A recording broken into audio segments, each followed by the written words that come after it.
last long. We're going to break that little Philly. Welcome to military school. Welcome to show business boot camp. Here we go, baby. Yeah.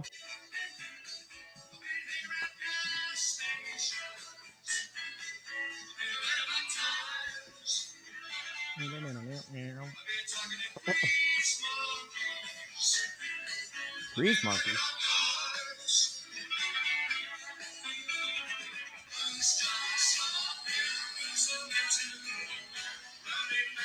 Big boom and Mooseman. What a tune. The best tune, man. Welcome back to Winnipeggers as we use that awesome intro by Burton Cummings, Randy Bachman, and the Guess Who. Thanks to the Guess Who for unknowingly letting us use that song. And thank you for now. So far, hopefully they will continue to do that. Can I just say, we're all from Winnipeg here talking about music, and when we're recording this, 39 years ago today exactly, AC/DC played in the Winnipeg Arena on the Back in Black tour. Wow, unbelievable! Cool. With opening band, the Pumps. I bet you that was their second show of Brian Johnson, because I believe they came to Canada after Bond died. After Brian, the first tour wasn't it in Edmonton? So Winnipeg probably was second. That seems a little late because Back in Black came out in July of 1980. So if that's 1981, either they started their tour a little bit later on, or maybe that was the first Canadian show. Yeah, maybe it was the first Canadian. I'm not sure, but it's an interesting thing to check out. I thought Toho had said that Edmonton was their first show back first ever with Brian. It might have been. No, that's a Toho. Oh, Toho, you. Lots of people like to use Canada as the practice ground. Oh yeah, right. Yeah. We'll play Winnipeg our first show. Hold on a second, though. To his credit, they did a short Belgium tour, and then their first North American show with Brian Johnson was in Edmonton, Alberta, Canada. There you go. So Winnipeg number two. July 19th, 1980. That said 1981. Wow. Did they come back a year later? That was said 1980. The one that thing. No, your poster says 1980, not 81. Oh, does it? Yeah. Are you sure? Oh, okay. Well, so the Pumps I'm a moron. So the Pumps would have just played Winnipeg opening up, because look at that. That's the Pumps from Winnipeg opening up. I think the Pumps from Winnipeg opening up in AC/DC's third show in North America. Fourth show. Edmonton, Calgary, Regina, Winnipeg, probably. It was Edmonton, Calgary, Vancouver, Winnipeg. So they did it. Wow. Somebody booked them in a stupid round there. So wow, very, very cool. Yeah. So there you go. Nice and close. Hopefully they had hard-boiled eggs for that one, Rybo. Oof. Oh, I don't understand that one. What is that? Just an inside joke when we have a gig and we have to travel. I always just I'm like, I got the food, and I just bring like a bag of hard boils. It's not a lot of money left. What does this tour pay? It's a hard-boiled egg each show. Sure, I'll do it. That's not too far off. That's true. That's more than you made when you played for Jeff Waters, Rybo. Pretty much. Or when I played Lawns in Regina. Oh, well, why don't you tell us that one? Oh, I just played in front of. I came late because I forgot about the time change. Well, tell us where tell them where you were playing at, though. It was a really great club, real great for acoustics, called the Great Panini. It was Lawns, little fast food restaurant, Lawns Subway sandwich shop. Yeah. It doesn't matter. It's a dumb story to tell, but I mean, we were telling it's a great story. I thought we were on the same time change. We weren't, and I was already an hour late, so I was 2 hours late. And anybody that he had gathered together to come had left. So he said, I said, I'll just play for you. Who cares, right? We're laughing about it, and he sits down, and then after about a minute, maybe a minute and a half, he just walks away and like goes and does paperwork in the back or something. So I had my dog. I had a dog for a long time, a Boston Terrier, and she would sit right in the seat, where the audience would be, and she just is watching me. It was like I never left the living room. It was the same damn thing. So you played the Great Panini for your dog. Yeah. I did. So it's an official gig too. Yeah, and every other gig's been better, by the way. So okay, so Rybo, what's your lowest attended gig? Probably Brian Donnelly was the only one there, I think. For what Played show at was that? It was Skullduggery way back in the day that we used to play like 3 nights in a row, right? This place called Lucifer's, which used to be a country bar, but they tried to get like a heavy metal acts in there. It was So evil. evil. They called it Lucifer's, and people will show up. And then even the bartender left, I think, and the sound guy was not even there. Like we couldn't even do anything. Yeah, Brian Nolly was sitting. That's what happens when there's And one person. Just one person, they just left, and he was still going, "You suck. You guys suck." You know, the funny thing was, I remember with Skulldugger, you guys were like Jimi Hendrix playing Sgt. Pepper on the weekend it came out when Paul McCartney went to the Bag of Nails and sold them. Let's talk about the Beatles, Dave. That's what you guys are like with Enter Sandman. Enter Sandman the day it came out. The day it came out. How did you play Enter Sandman the day it came out? The video came out a week earlier, so we had a VHS back in the day, recorded it, and just learned it off that. I mean, it's not the hardest song to learn, but it was cool to. Well, I mean, come on, we were just like, the date. I was like, yeah, they're like Jimi Hendrix at the Bag of Nails, you know. Curtis Weiss like, what? that would have been Kev Van Ahoff, genius probably. Yeah, I could have better than Tony Iommi. Here's another one for you. My worst attendance, worst city, Windsor, Ontario. We've played 2 shows there. One of them had 27 people. Then we just decided to try it again, and that one had 18 people. Ooh, it went down. Went down. Yeah. Those 9 people were busy that day, I guess. Yeah. And then Billy, our guitar player, looks like Tintin. Without the little dog, lost his passport, and the promoter who knew kind of the underworld, because there's no such thing as the M word, basically got him over the border by telling the border guy, like, what's the Godfather? Someday I'll ask you for, here's an offer you can't refuse, type of a thing. It was a mafia guy. All right. Yeah. But there's no such thing. Basically tell them, like, these guys, we're going over the border, like, whether you like it or not. And Billy and I were just like, so there you go. We're never playing in Windsor, Ontario ever again. Bunch of mafia out there, I hear. They don't exist. Hello, Windsor. Didn't you meet like one of the guys from the Backstreet Boys there too? Or he's talking about Windsor, how he loved Canada because he's been to Windsor, Ontario. Right. That's right. God. Nick Carter. Yeah. I think I put him in his place that night, gave him a little bit of how's your father. So this week we're talking about When Nature Calls is the name of the show. And this was suggested once again by Dave, our illustrious Winnipegger here. Last week was a huge success with Dave's letter. Huge numbers all across the board. So we figured, what do we follow up a great first show with? A show about shitting your pants. Ratings. We want ratings. So this show is strictly just for this is a sellout show. This is all about ratings.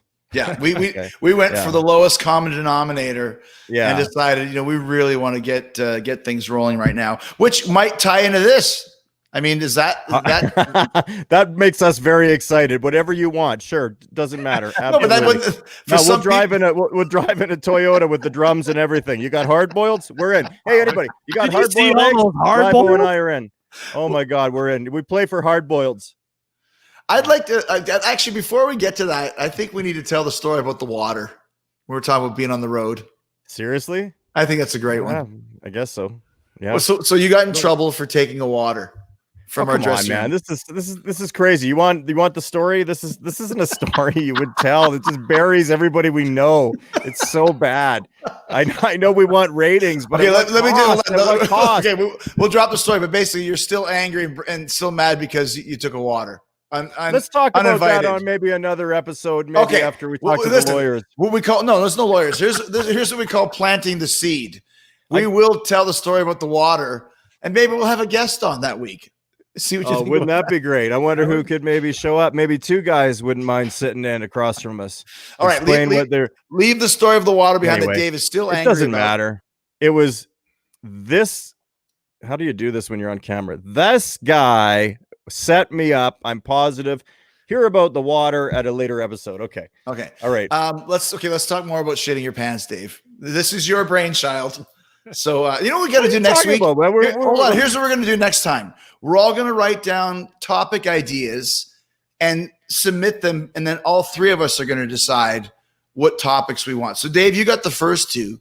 So me and Rybo get the next four. I already wrote 20 episodes. It's done, man. Don't worry about it. You can wait until the next four. You listen. Rybo is the busiest guy I know, and you're the second busiest. I got all the time in the world. No, I'm just kidding. Well, sure, I'm in. Yeah. So we're talking about basically what we're talking about is when nature calls, and you don't got a biffy, and you got to go, and that kind of thing. And it could even involve throw up, because we could talk throw up if you want. Oh, these are the rules? Okay. Yeah, we've had some legendary projectiles. That's nature calling. That's nature calling. Something. That's true. Okay, so throw up or diarrhea ski.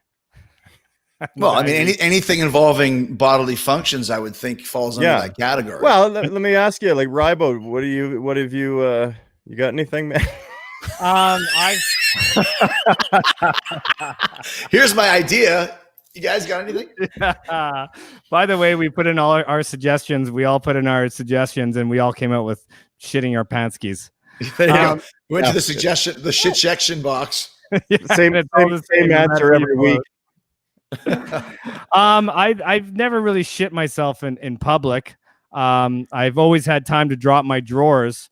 When I was younger, I think Chris can attest that I used to like to poo behind the shed at our house. Legendary in your backyard. Yeah, in the backyard. Yeah. You remember behind the shed, don't you? Quiet for no reason. You remember behind this because the nature was calling. But you could just walked in your house and went to the bathroom. Yeah, but that's what everybody else does. I'm an artist. I'm an artist. So you're pooing in the park. Almost made it to the park. I didn't quite make it to the park. He's defecating in his backyard.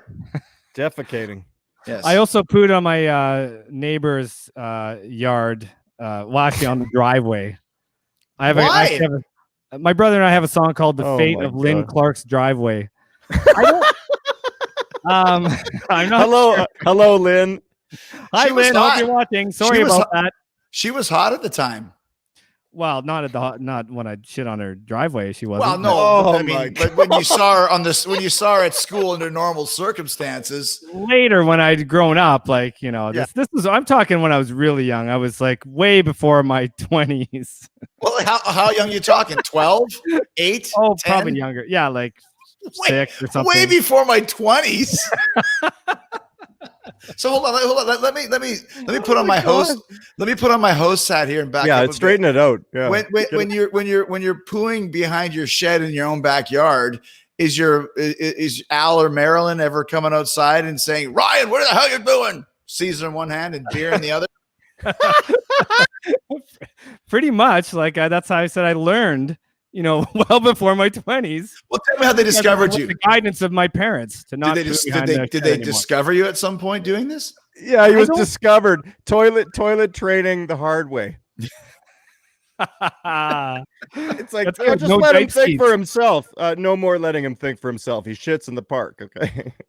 Well, they went through less dipe skis that way. The old dipe skis. Maybe that's why you're having rangs all the time. You couldn't figure out where the toilet was. When Ryan was young, we called him rangs, and he'd just run around he was like a kind of little chubby little guy. And back in those days, he used to wear a muscle shirt with a number on it, with matching shorts, like Stuart Copeland 80s shorts. So he had his little muscle shirt, like a tank top strained to the gills because he was a little bit chubsky. And you'd say, "Hey, Rybo, what do we call it?" No, you used to always bug the crap out of me. You guys were older, 3 years older than me, so you just bugged me to death. And especially you just go, "Baby face, why win? Baby face, why win? Shut up, baby face, why win?" And the only way I could get back was I'd have a hockey stick and I'd be going, I just black out with this look on his face, just like swinging this hockey stick as hard as he could. And he was a little chubby guy, so he had a lot of weight behind him. Everybody shit in my pantskis at the time. Dropping deuces in the backyard. Some lyrics for you, Dave. Excellent stuff. I wish I knew you back then, man. I think we would have been soul sisters. That reminds me of wearing that. I'm wearing like a muscle shirt is like someone having a toothbrush that doesn't have any teeth.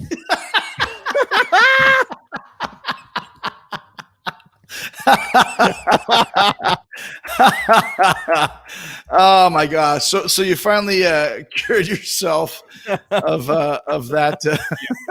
So But Dave, ridiculous. on the other hand, Dave probably well into his 20s when he. No. Listen. Last time I dump skied the pants skis, I was like under 30 for sure. So no big deal. 28 probably. Actually, I wasn't going to tell this story because I was thinking we would talk about vomit more, but maybe we could just do an episode on vomit too. We got a long way to go, or this might be our last show. I'm not sure. Yeah. There you go. That's God. That's there you go, great. That's great.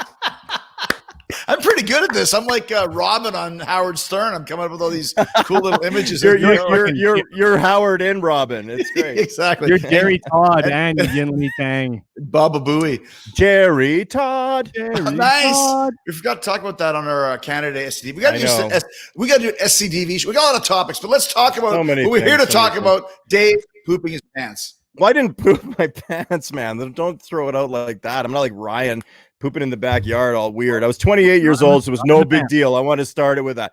28 years old is no big deal. I was working for a company and I was doing some renovation sales, and it was what were you doing, Dave? Customer. Sales. Sales. Who cares? I hate it. Yeah, sales. So I was in a customer's home. This was the second time they had called me. Okay, so the customer knew me, and I was out for a bowl of soup. Near in his neighborhood, and it was a cream of cauliflower. And after I drank it or ate or whatever you call that with soup, I felt so sick. My stomach was just grumbling, like it was like, whoa. And I pull up, and this is in the 90s. Like, not that it mattered. I mean, you could crap your pants in any decade. It's the same thing. Believe me, it doesn't change because it's 1996 or 2020. Down the legs is down the legs, you know. So I show up to this house. I get out of my car. And the customer's like raking his lawn. It's in the fall, and he looks at me, he goes, "Hey, Dave," because I know him, you know. And I look over and I go, "Hey," and I lift my ass up to let my wind off. I'll call it. Let's keep this show classy, okay? Yeah, please. Let my wind off, aka just let it out. We get and it. You don't need an AKA for that. We understand. AKA make it more classy. AKA I farted. AKA air fart. Okay. And what came out of me was a lot. God, this is so hard to talk about because I don't want to like use the word like wet diarrhea river or a river of shit down the hamstrings, but it was like a 2-3 liter type ordeal. It was disgusting. It really was. Yeah, it was we don't need details. You pooped your pants. Okay, but I mean, I wouldn't say I poop. I mean, I didn't poop in the backyard. I didn't shit in the backyard. There's a difference. You didn't poop in the backyard. You pooped your pants. I don't care what the consistency is or the amount. If it's squeeze my lemon till the juice runs down my leg, you pooped your pants. Let's move on. I think he's getting caught up because he ate soup and he's not sure if he ate or drank soup. So when he has diarrhea, he's not sure if he shat or if he pissed his pants. There's a show. Is soup eating or drinking? Did you drove or did you flew? Well, that would have been a better show in retrospect. But I feel like I'm the guy at the costume party that's wearing the costume, and you guys just showed up regular right now. But I'll go with it. You're fine. The only guy who wore the poop pants costume. Yeah, I'm the only guy wearing the poop pants costume. I wouldn't call it poop in my pants. I had a violent splatter fart. Okay, it's a total different thing. We don't need the details. Move on. All right. Okay. Violent splatter fart. So I come to the guy's house, and he greets me at the door. Now he doesn't see from behind, you know, because by the way, I'm wearing kind of a light beige corduroy pant. Now this is 1990, like this is 96 or something. So I've got a golf shirt on. You know, that was our attire for doing this, and I right away I just said, "Hey, you know, whatever your name is, Fred, can I use your washroom?" And he's like, yeah, come on in. And so I went to his bathroom, and I was like, this is one of those moments, if you've ever crapped your pants when you're an adult, where you just go, holy shit. Like, you got to act so fast and you got to be precise, and there ain't no time to be too crazy, and there's no time to overthink. So I'm just like pulling the underwear off. I'm like rinsing it out in the sink. I'm toilet papering up. I'm flushing, and like I'm like, oh my god, and I'm like, oh my god, like I've been in here for 6 minutes. 6 minutes is too long. Nice. 6 minutes is too long when you pooped your pants. You're trying to sell a deal, okay? When you're in the home and you try to sell a deal, you got to poop your pants. That's a long time. So I get in there, and I'm doing everything you can, and I open up his medicine cabinet, and there's a Calvin Klein Obsession cologne, and I take it and I just start dousing myself down there because it stinks. I mean, I don't know if you noticed that, if you've ever crapped your pants. Doesn't matter what age you're at, doesn't matter what decade, it's still got the same old smell. It's one of those things, especially if it's cream of corn soup, cauliflower soup. But it's one of those things that hasn't changed. So think about that. If there wasn't the internet, it would be like an old dump. If there wasn't the internet, we wouldn't be able to tell this story. Yeah, by the way, if there wasn't the internet, we wouldn't even exist. Robots. So I'm in there trying to clean up, and I come out, and I'm not kidding. This is true story. He's got one of those hound dogs, basset hounds that have the super long ears. It's a hunting dog. The thing comes around the corner. It's just going... and it's just coming at me, and I smell like a cross between shit and this guy's Calvin Klein Obsession. Like, it's almost like you would have been better just saying, "Hey, dude, I shit my pants. I'll come back next week." Instead, I'm trying to make it work. You know, I'm in there going for gold or brown, and and then the guy says to me, he goes, you know, what do you sit on my furniture? He still hasn't noticed, right? He's got this brand new Italian. He goes, this is when Italian leather furniture. Remember, Rybo was such a big deal. Leon's Italian leather. Is there a difference? What does Italian leather do? You know, I mean, no stereotype, but can I get a pizza with that leather furniture? I don't understand. But anyway, the leather furniture, the Italian leather that I had to, and I'm sitting on it, and I'm just like, you have no idea. Now, the cords are not going to leave a mark at this point because I did an okay job in the bathroom, but it's wet. Everything's wet. Like it was a trail running, you know, 3 inches thick all the way down. Jeez. And down the side of a leg. And that dog had never lost my scent. It was all over me the whole time. And it was weird. It was like, I'd be like trying to be nice, you know, like, hey, little guy. And he's just like, so the whole time. So anyway, whatever, nice whiskey Italian, all leather sofa. It looks like the one I sat in. So anyway, I got out of there as fast as I could. I did the quickest price I've ever done on just a section of wall that he wanted painted. And then I got out, completely out. Okay. And that was it. And I never heard from him again, like ever again. And I never followed up. And that's the story. It's a stupid story. I've had better puking stories. If you want to ask about puking, I could projectile 20 feet. Hey, listen to this. I was the Peter fucking North of puking. Okay.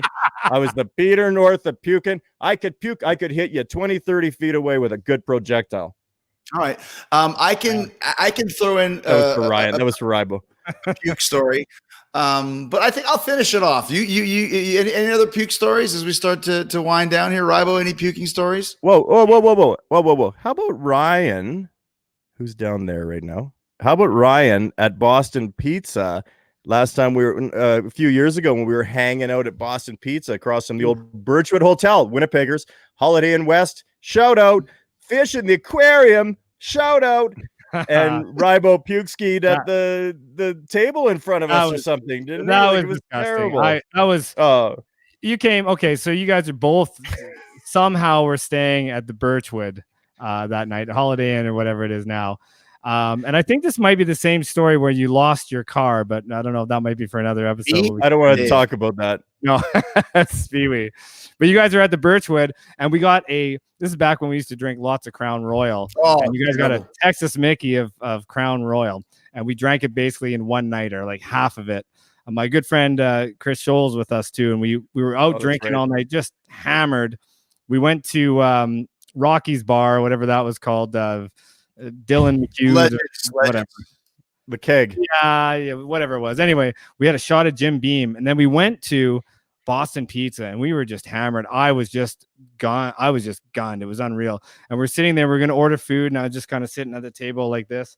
And if you remember this, the waitress came over. I was sitting here, and you were sitting beside me, Chris, like this. And the waitress looks over you and looks at me and goes, "The people in the back say you're a wrestler, a famous wrestler. Is that true?" And I'm like almost puking, and I'm going, "Yeah, that's me. That's me." And we're just laughing. It's like, obviously, like she could barely see around you to see the skinny little wrestler. Anyway, I end up going to the can. I didn't even eat. I think the food was coming. I walked to the can and just puked everywhere. Just projectile vomit. I'm not sure if it's as far as Dave's Peter North puke, but it was pretty good. It was bad. I was just totally done. And I start walking back to the table where you guys are, and I'm going from one side of the bar to the other side and then back again in this zigzag. I'm trying to go straight forward, but I'm just going from one wall to the other. Yeah, you were like falling off from table and wall to wall. Like what you must have been seeing in your head would be frightful. I was just trying so hard to get back to the table and I couldn't do it.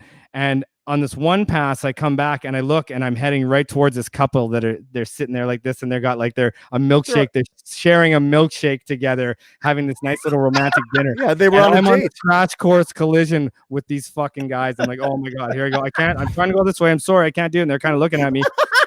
And I just stop at the table and I look at them and they're both looking at me horrified. And I know you guys are watching, so I'm like, this is my last like swan song thing, the joke that I could come up with. And I just look at them both. I go, can I have a sip of your drink? And they're like, ah. I made it back. I made it back to the table. You guys poured me pre-COVID. Oh, pre-COVID. You guys poured me into pre-COVID sip. Man, you're getting good at this, Chris. That's it. That's it. Thank you, Robin. Thank you, Robin. Look, you can see you can see me in the mirror in the back there. Anyway, so you pour me in a cab. I get home. I don't know what happened to my money or anything like that. I ring the doorbell. My partner Tanis opens the door. I'm ringing the doorbell because I don't have my keys. She opens the door. Why don't you have your keys? Well, I don't have my car. I don't have my toque. It's like minus 23. It's like December 23rd. I don't have my wallet. This is even before phones, but if I had a phone at the time, I would have lost it. Yeah. I had nothing, and I was just frozen cold, sitting at the door. So that was that's that story. All right, let me take it home here as we wind down the show. Speedy wants me to tell this one. So we were in Portland, Oregon, flying back to Tampa via Atlanta. It's a red-eye flight, and it was a rare time when Hulk Hogan, Kevin Nash, and myself were all in WWE. We worked together in WCW, but we never really hung out at all. But in WWE, I was kind of, I was the champ, and we're all peers now. And these guys are great guys. I never got to know them before. So I ended up sitting next to Kevin Nash. And I'm like, let's have some drinks. So he goes, what are you drinking? I said, vodka on the rocks. That's what I used to have back then. And now I have a little bit of a club soda mixky. I'm back to that too. By the way, it's better. Yeah, yeah. So we're exchanging the yeah boys, as I called them. And after about 2 or 3, he's like, hey, these are really good. I'm like, yeah, of course they are. So we're talking and hanging out, and we get up and we kind of go into the little lounge area of the plane where you you want to try that? Oh, sorry. Yeah, you better not do that, Des. So there's a little kind of the galley area where everybody hangs out. So me and Hogan and Nash are hanging out there. We're talking, we're having some laughs, whatever. The stewardess comes over. She's kind of like looked like Miss Reeves, like an older lady. Oh, man. She's like, you guys need to keep it down. The man in front of you has a $35 million business meeting tomorrow. And Hogan's like, well, if he's worth that much money, why didn't he fly private? We're all like, So anyways, we go back and sit down, and we're still drinking the stuff. I have to burp, so I go, and proceed to just bap all over myself. And it's a lot. And I never puke. If I'm drinking the same thing, I've got it down to a science. I'm like Keith Richards. I just drink really quality vodka, man. It's good. And I just puked all over myself. I was like, oh, that's terrible. So I took it and I grabbed the thing and kind of wiped it off. And like the puke bag, the bag you puke in, and you just just kind of that's cool. See, then soon after that, I fall asleep. Wake up in Atlanta and walk to the gate in Tampa, and I'm just off my rocker. Nash goes his way, so it's me and Hogan and the businessman who had this $30 million meeting. So we go into first class again, and I'm sitting here, and Hogan's sitting here, and the businessman is sitting right here. Businessman. So I'm just sitting there. The guy's kind of looking at me, and I'm like, I fall asleep. Fuck you, businessman. Yeah. So I wake up in Tampa an hour later, and the guy at the businessman just gets off the plane and runs away. And I get up, and when I get up, this whole freaking smell of acrid smoke and horse's breath just hits me, and it's like, fuck, I smell like puke. I thought I got it off, and I did get it off my shirt this much. What I missed was the giant dollop of puke that was all down the side of my jeans, or yeans, as we call them here on the Jesus show. And I get up, and I'm like, Hulk, I got puke all over me. He goes, I know. I said, why didn't you tell me? He said, because I saw the businessman and almost made him puke, and I was laughing my ass off. And I was like, you let me walk around with puke pants just so the businessman would puke, and you're sitting right next to me on this side? He goes, anything for a rib, brother. So, yeah, so there you go. So I got washed the puke off, and the businessman lost his business, I hope.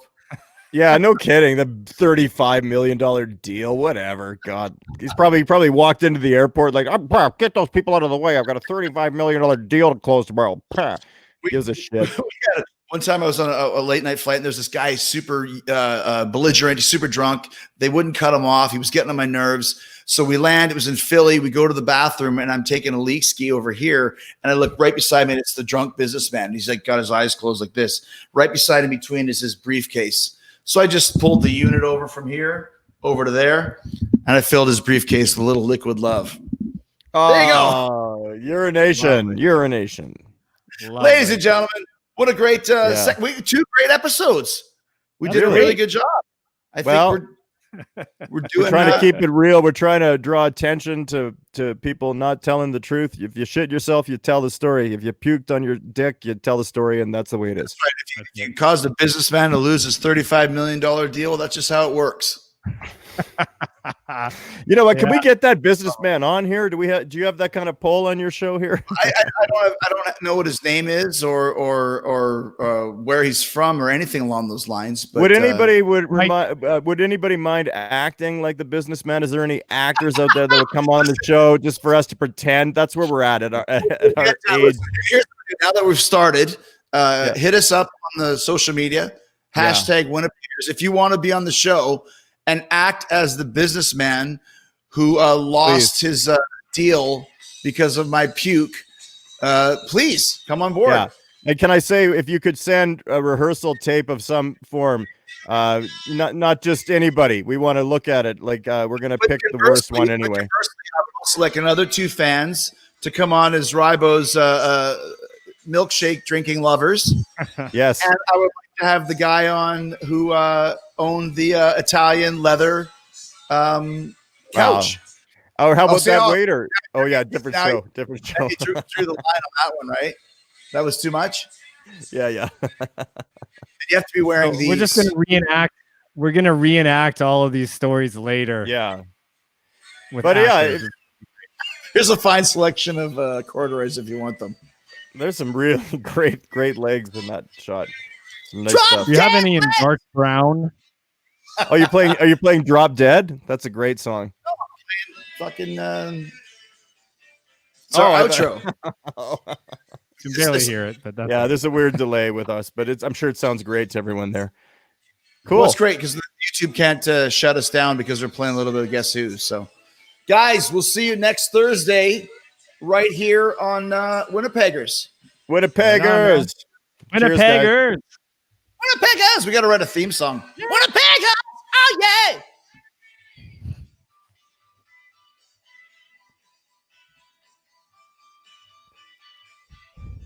Busted. Oh, great. Cheers.